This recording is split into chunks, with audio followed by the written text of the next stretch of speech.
ഇടുക്കി ഡാമിൽ നിന്ന് മത്സ്യബന്ധനം നടത്തി ഉപജീവനമാർഗം കണ്ടെത്തുന്ന ആദിവാസി വിഭാഗത്തിൽപ്പെട്ട തൊഴിലാളികൾക്ക് പൊതുപ്രവർത്തകൻ പി.കെ. ജയന്റെ നേതൃത്വത്തിൽ ഓണസമ്മാനങ്ങൾ നൽകി. പറയമാവ, കൊലുമ്പൻ കോളനി നിവാസികളായ മത്സ്യത്തൊഴിലാളികൾക്കാണ് ഭക്ഷ്യക്കിറ്റുകൾ ഉൾപ്പെടെ വിതരണം ചെയ്തത്.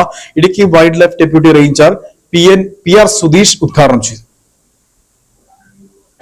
കഴിഞ്ഞ കുറെ വർഷങ്ങളായി ഓണം, ക്രിസ്തുമസ് ഉൾപ്പെടെയുള്ള പ്രധാന ആഘോഷവേളകളിൽ ആദിവാസി ഉന്നതികൾ കേന്ദ്രീകരിച്ച് ഭക്ഷ്യസാധനങ്ങളും സമ്മാനങ്ങളും എത്തിച്ചു നൽകുന്ന ജീവകാരുണ്യ പ്രവർത്തനം പൊതുപ്രവർത്തകനായ പി.കെ. ജയന്റെ നേതൃത്വത്തിൽ നടത്തിവരാറുണ്ട്.